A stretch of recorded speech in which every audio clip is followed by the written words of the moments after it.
Superfast Bihar Jharkhand में तेज रफ्तार से तमाम अहम खबरों पर नजर डाल लेते हैं।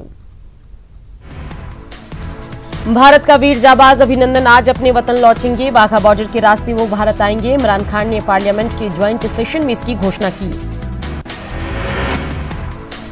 अभिनंदन की रिहाई पर पीएम मोदी ने कहा है कि पायलट प्रोजेक्ट पूरा हो गया है, अब रियल करना है। पाकिस्तान भारत के कड़े रुख से दबाव में था और पाकिस्तान संसद में पीएम इमरान खान ने खुद कहा कि पाकिस्तान को आशंका थी कि बुधवार को भारत पाकिस्तान पर मिसाइल अटैक कर सकता है या फिर अभिनंदन को निकालने के लिए कोई military operation. PM Imran Khan के अभिनंदन को भारत भेजने के ऐलान के बाद पाक विदेश मंत्री के तेवर भी ढीले पड़ गए हैं और उन्होंने कहा है कि अगर भारत सबूत दे तो मसूद अजहर पर वो कार्रवाई करेंगे। साथ ही उन्होंने ये भी कहा कि मसूद अजहर बीमार है और इन दिनों घर से बाहर भी नहीं निकल पा रहा है। इस्लामाबाद में वाघा बॉर्डर के रास्ते भारतीय ग्रुप कैप्टन जेडी कुरियन अभिनंदन को लेकर भारत आएंगे। पंजाब के सीएम कैप्टन अमरिंदर सिंह समेत वायुसेना के बड़े अधिकारी और मोदी सरकार के कई मंत्री भी वाघा बॉर्डर पर अभिनंदन का स्वागत करेंगे। अभिनंदन का MiG-21 विमान बुधवार सुबह पाकिस्तान के हमले को रोकने के दौरान जमीन पर आ गया था। जमीन पर गिरने से पहले अभिनंदन ने अपने MiG-21 से पाकिस्तान की एक F-16 लड़ाकू विमान को मार गिराया था। विंग कमांडर अभिनंदन की घर वापसी से देश भर में जश्न का माहौल है। पटना में लोगों ने गुलाल लगाकर और आतिशबाजी कर खुशियां मनाई। पाकिस्तान की ओर से विंग कमांडर अभिनंदन को छोड़े जाने को भारतीय वायुसेना ने पड़ोसी देश की ओर से सद्भाव का संदेश मानने से इनकार किया। एयरफोर्स ने साफ किया कि इसे सद्भाव के संदेश के तौर पर वो नहीं देखते। पाकिस्तान ये सिर्फ जिनीवा संधि की शर्तों के तहत किया है। गुरुवार शाम भारत की तीनों सेनाओं के वरिष्ठ अधिकारियों ने साउथ ब्लॉक के लॉन में संयुक्त प्रेस वार्ता की। इस प्रेस कॉन्फ्रेंस में पाकिस्तान की ओर से भारत प्रशासित कश्मीर में सेना के ठिकानों पर हमले के लिए F-16 लड़ाकू विमान के इस्तेमाल के सबूत पेश किए गए।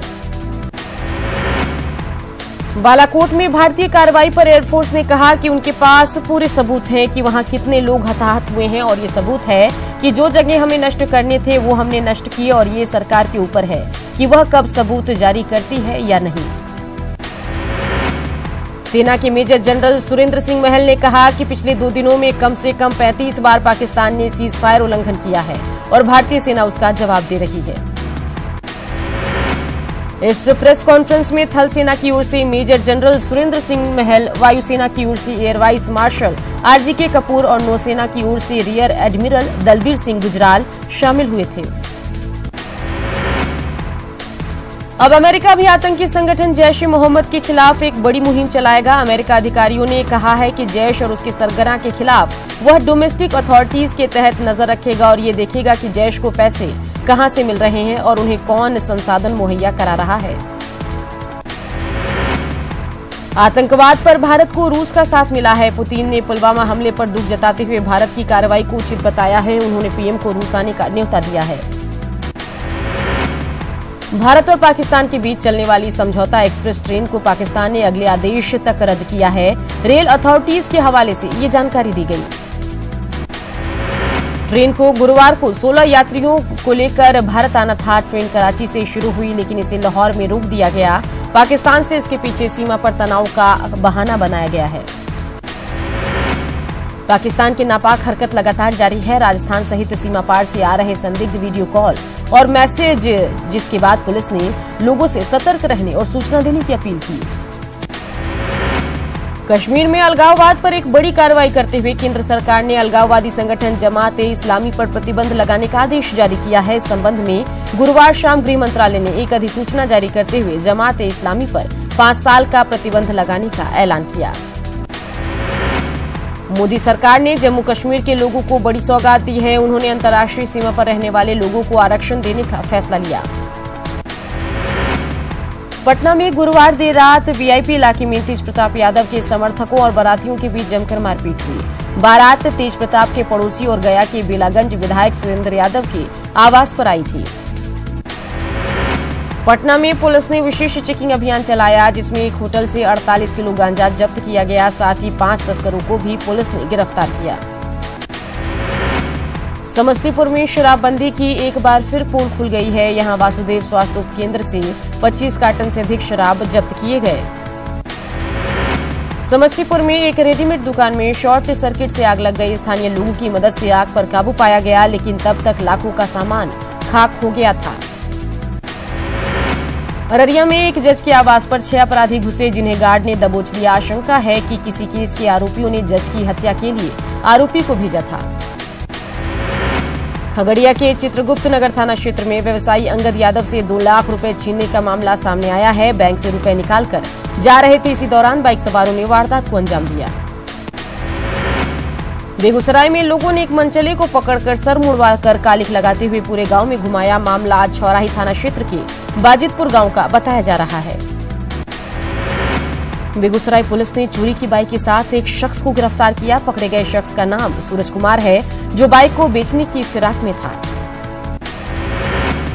अररिया में बेरहमी से एक आशा कर्मी की हत्या कर दी गई। बताया जा रहा है कि कचरे के विवाद को लेकर आशा कर्मी को मौत के घाट उतारा गया। कटिहार के सदर अस्पताल पर मनिहारी कुमारीपुर के चंपा देवी ने आरोप लगाया है कि प्रसव के बाद बेटा होने की बात कहा गया, मगर बच्चा सौंपते वक्त उन्हें बेटी सौंप दी गई। बड़ी बात यह है कि अस्पताल के दर्ज पंजी में भी बेटा होने की बात दर्ज है। वैशाली पुलिस ने पिकअप वैन लूटकांड का खुलासा कर लिया है, साथ ही 2 लुटेरों को गिरफ्तार किया है। 25 फरवरी को लुटेरे कूलर से लदे पिकअप वैन को लेकर फरार हो गए थे। बेगूसराय पुलिस ने अपराध की योजना बना रहे 3 अपराधियों को गिरफ्तार किया, जिनमें एक झारखंड का रहने वाला है। इनके पास से ऑटोमेटिक पिस्टल 3 कारतूस बरामद किए गए। पीएलएफआई के जोनल कमांडर बाजीराम महतो को रामगढ़ पुलिस ने मार गिराया। हालांकि इस दौरान 3 नक्सली भागने में सफल रहे। मुठभेड़ स्थल से पिस्टल और कारतूस के अलावा कई सामान बरामद किए गए। दुमका की नगर थाना पुलिस ने अपराध की योजना बनाती 2 अपराधियों को गिरफ्तार किया, जबकि 2 अपराधी भागने में सफल रहा।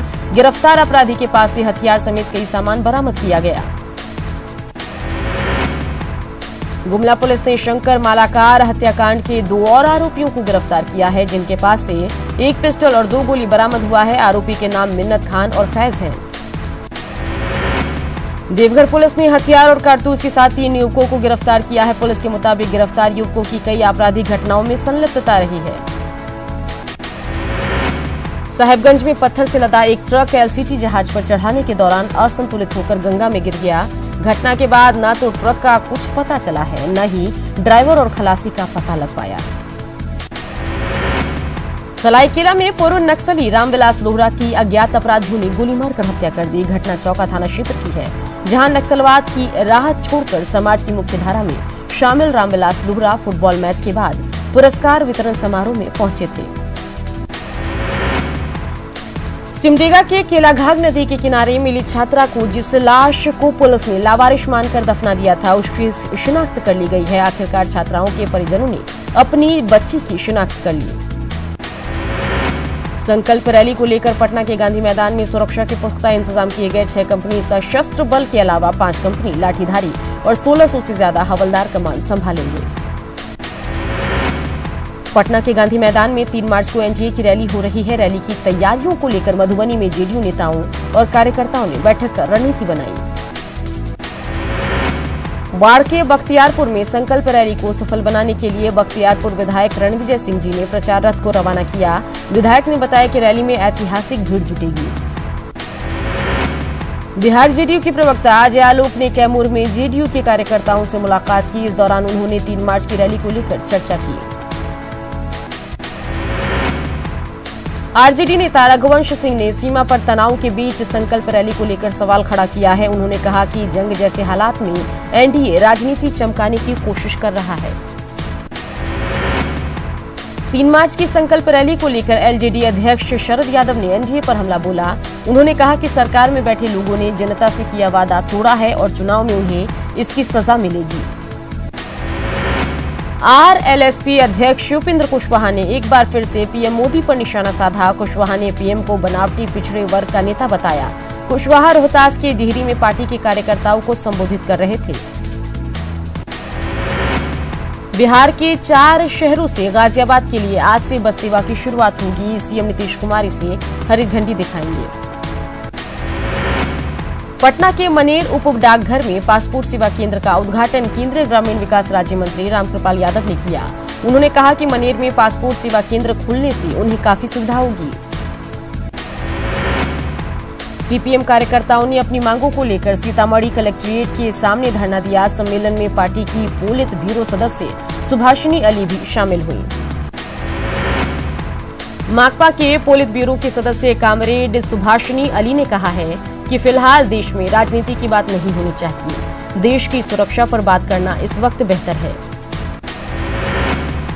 सीएम रघुवर दास आज रांची में कौशल कॉलेज का उद्घाटन करेंगे। वहीं प्रोजेक्ट भवन शाम 4 बजे कैबिनेट की बैठक है, जिसमें कई प्रस्तावों पर मुहर लगेगी। प्रधानमंत्री मोदी ने देश भर के बीजेपी नेता और कार्यकर्ताओं के साथ नमो ऐप के जरिए सीधा संवाद किया। रांची में मंत्री सीपी सिंह बीजेपी के हजारों कार्यकर्ताओं के साथ पीएम का संवाद सुनने पहुंचे। संवाद के दौरान जमशेदपुर की एक महिला कार्यकर्ता ने पीएम से सवाल पूछा।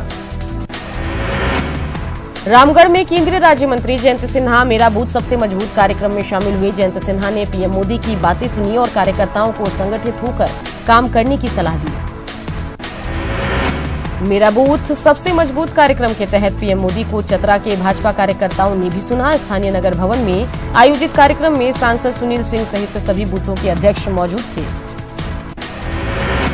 बीजेपी प्रदेश अध्यक्ष लक्ष्मण गिलुआ ने महागठबंधन पर जोरदार हमला बोला। चाईबासा में लक्ष्मण गिलुआ ने कहा कि महागठबंधन के नेताओं की एक ही मंशा है, मोदी को किसी तरह रोको। साहेबगंज में जेएमएम की संघर्ष यात्रा के दौरान पार्टी कार्यकर्ता आपस में भिड़ गए। पटना चौक के पास नारेबाजी के दौरान आपस में कार्यकर्ता उलझ पड़े। विजय हांसदा और अकील अख्तर के समर्थकों के बीच धक्का मुक्की शुरू हो गई। कांग्रेस के राष्ट्रीय अध्यक्ष राहुल गांधी के रांची दौरे को लेकर पूरा झारखंड कांग्रेस तैयारियों में जुटा है। मोरहाबादी मैदान में 2 मार्च को होने वाली राहुल गांधी की इस रैली को महारैली बनाने के लिए कांग्रेस के हर नेता कार्यकर्ता जुटे हुए हैं। केंद्रीय मंत्री नितिन गडकरी ने एक साथ कई शहरों में नमामि गंगे योजना के सीवरेज ट्रीटमेंट प्लांट का शिलान्यास किया। इसी के तहत खगड़िया में भी 21 करोड़ की लागत से सीवरेज ट्रीटमेंट प्लांट लगाया जाएगा। मुजफ्फरपुर रेलवे स्टेशन पर 100 फीट ऊंचा तिरंगा झंडा स्थापित किया गया है। झंडे को मुजफ्फरपुर के सांसद अजय निषाद ने देश को समर्पित किया।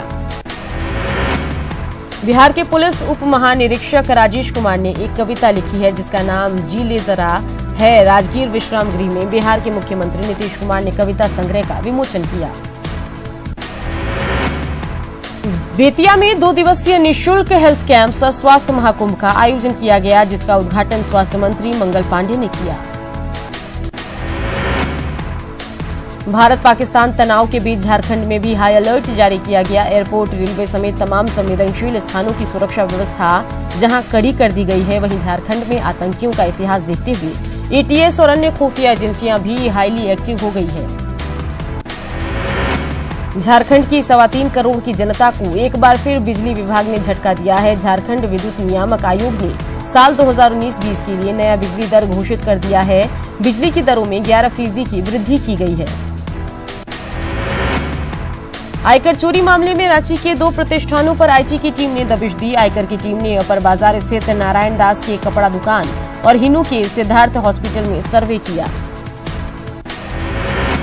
आयकर विभाग की ओर से रांची में चैम्बर भवन में व्यवसायियों, बिल्डर्स, कॉन्ट्रैक्टर्स और प्रोफेशनल्स की कार्यशाला आयोजित की गई, जिसमें आयकर चोरी करने वालों पर सख्त कार्रवाई की बात कही गई।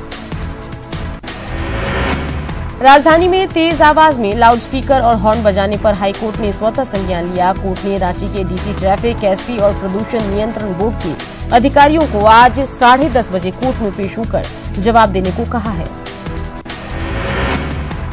निर्वाचन आयोग के निर्देश पर झारखंड हाईकोर्ट में ईवीएम का डेमो दिया गया, जिसमें हाईकोर्ट के मुख्य न्यायाधीश समेत तमाम जजों को बताया गया कि ईवीएम कैसे मतदान किया जाता है। इसके अलावा वीवीपैट के बारे में भी जानकारी दी गई।